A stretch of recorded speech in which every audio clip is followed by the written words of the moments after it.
Hello guys, my name is Luke. I'm a first year student at Marjon, currently studying sports rehabilitation, and I'm going to run through and demonstrate a hip assessment today on my client.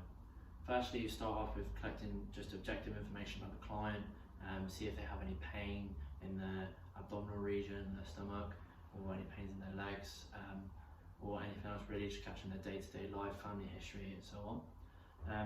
After the objective information is gathered, we then move on to the observations. So you want to be at every angle of the observation. You want to check posture, muscle bulk, any bruising, swelling on the area. You also want to check their walking gait, which is the gait cycle, and you want to look at their foot, their hip and their knee positioning when they're walking. You also want to look at stride length and just see if their toes are in and out, if they walk, like if they have a vulgar or vacrum posture when walking, and just look for any details that could factor into any issues. Then you move on to palpations. When palpating the area, obviously we're chosen subject today is the hip, so just going to show you some of the areas you can palpate. We'll start with the iliac crest, which is nice and easy, just there. Move on to the ASIS, which is the anterior superior iliac spine. Just underneath that is the anterior inferior iliac spine. We can move on to the quadriceps, which is this region here. We have the rec fem, and we have the vastus intermedialis, the vastus medialis, which is on the medial side, and the vastus lateralis, which is on the lateral side. Also on the lateral side, we have the IT band that runs up the side of the leg. You can feel it's quite hard. And then at the very top, it's a bit soft muscle, which is the TFL. There. And then just up from there as well, we have the greater trochanter of the femur. It's the bony section at the top of the leg. And also on the other side, posteriorly, we have the hamstrings, which are made of the semimembranosus, semitendinosus, and the bicep femoris. After palpating the area, seeing if the client's in any pain at all, or discomfort, we would then check the joint above and below the chosen section. So above is the lumbar, so I'm just going to ask my client to just stand up, side of the bed. When testing the lumbar spine, you would ask them to extend their lumbar, so just extend. Looking for any curves in the spine. And then we'd ask them to flex. As we can see, there's no issues here with the flexion or extension of the lumbar. You can sit back on the bed. With the joints above cleared, we then move on to below. So the joint below is the knee. So we'd ask them to flex their knee. There we go. We'd also ask them to extend their knee, like so. We'd also get them to internally rotate it. So you can help the client by just cupping their heel, making sure the hip and the knee is flexed, and then just internal and external rotate, like so.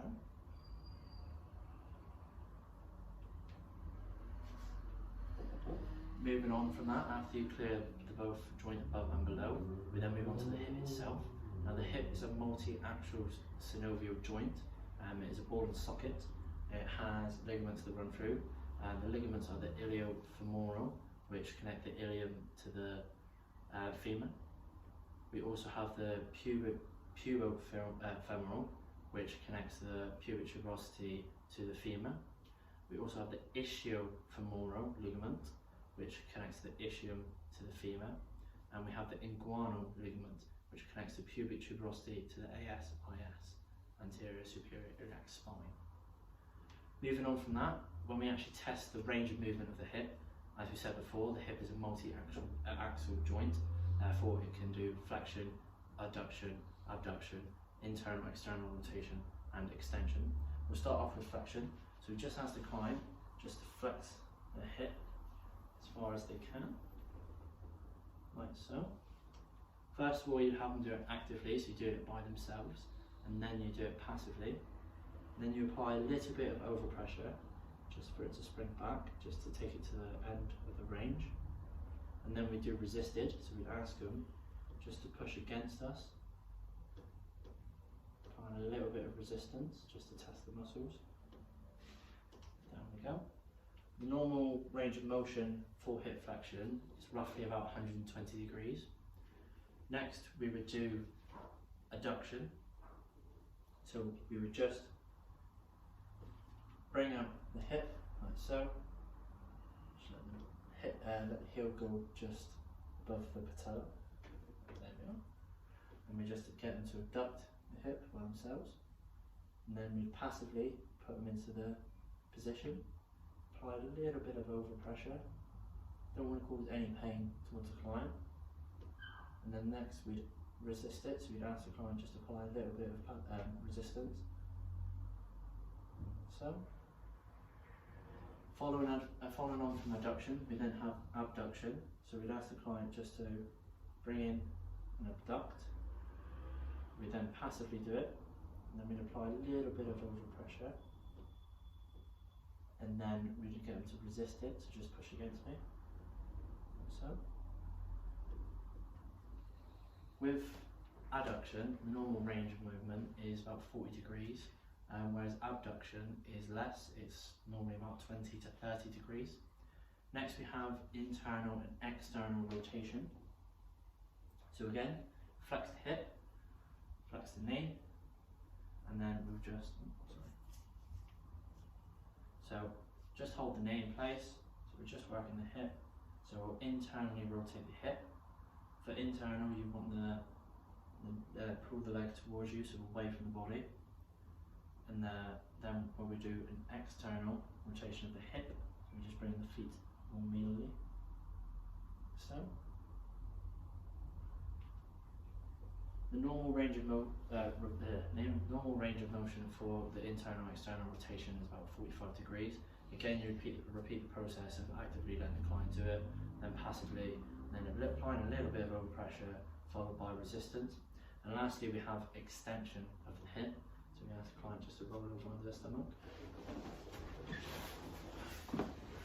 So for extension of the hip, you just hold, ask the client just to straight leg, lift their leg, like so. You can lower it again.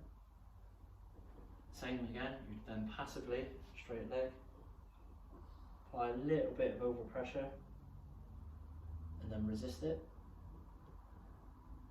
So. The normal range of movement for the extension is about 10 to 20 degrees. Just have Next we're going to do some special tests for the hips to just test the flexors, extensors, adductors and abductors and the rotators. Firstly, you would have the leg length test, which you need a tape measure for really. But you just have a tape measuring from the ASIS, to the anterior superior iliac spine, to the malleus. A positive sign for that is a difference between 1.3 centimeters, significant above anything that is positive.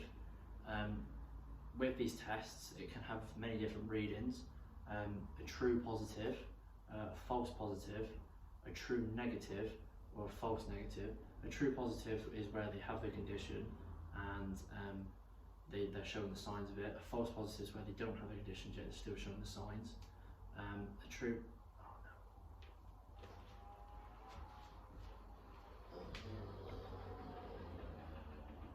carry on. Still recording? Yeah. So, a true negative. Sorry about that. A true negative is where they have the condition, but they are not showing the signs of it. And then a false negative is where they are not showing any signs of the conditions. Next, we're moving on to the Patrick's test or the Faber test. So for this one, you just ask the client just to put their heel above the patella, again, like so. and then you would ask just to lower it, like so. And this tests the sacroiliac joint, and what we're looking for a positive sign is any pains or spasms. However, another positive sign as well, as you can see here with my client, their knee does not drop below or runs parallel to the other leg, which can show that they might have tight adductors. And the next one we have is the quadrant test. So the quadrant test, again, just going to put them into a flexed position, flex the knee and the hip, and then we're just going to do a circular motion, applying a little bit of pressure. For this, the positive sign is any pain or lock-in or clicking whilst performing the motion. You just want to do a circle with the hip, taking it through flexion, adduction, abduction. Next we have the Ober's test, which just asks the client to roll onto their side. So you want them again to flex the hip and knee, just raising it a little bit, hold them in position, stabilise their pelvis, and you want them to just form abduction, like so, and then just relax. And a positive sign from this is if the leg remains abducted, as gravity should take it down to the other leg.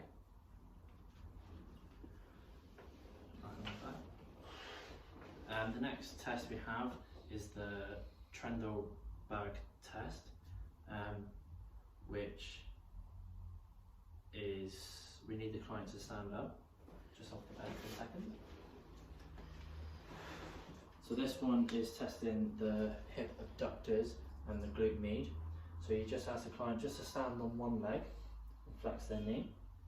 And for this one, you're looking at the hips, the opposite hip, and their standing knee.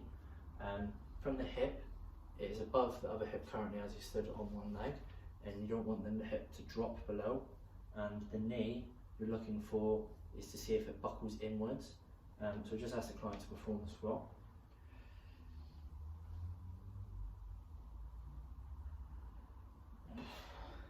As you can see, the client didn't show any positive signs. His knee stayed central and went over his toes, and his hip did not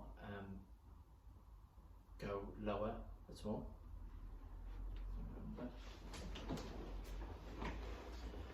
And then lastly, we have the Thomas test. So we just ask the client again just to sit on the end of the bed. You're going to ask them to flex their hip and grab their knee and hold it tight to their chest and just fall back onto the bed.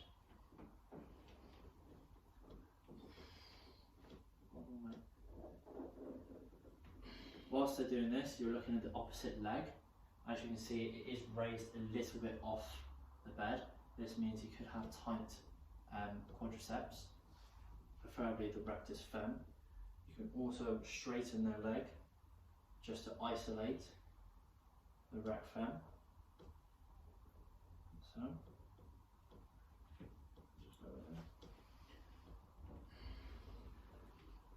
so a quick overview of the assessment.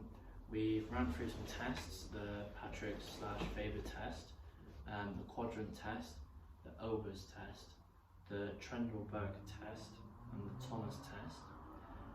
We've also took you through the hips movements of flexion, extension, adduction, abduction, internal and external rotation. We've run through the ligaments of the hip, which are the inguinal ligament, the iliofemoral ligament, the ischiofemoral ligament, and the pubofemoral ligament. And we palpated the areas such as the greater trochanter of the femur, the TFL, which is there, the IT band, which runs down the leg, We also had the quadriceps, all four, and we also had the hamstrings and the glutes as well. We did not palpate the glutes, however, and we run through observations on what to look for when we're walking and having the walking gait. Thank you, and that's all.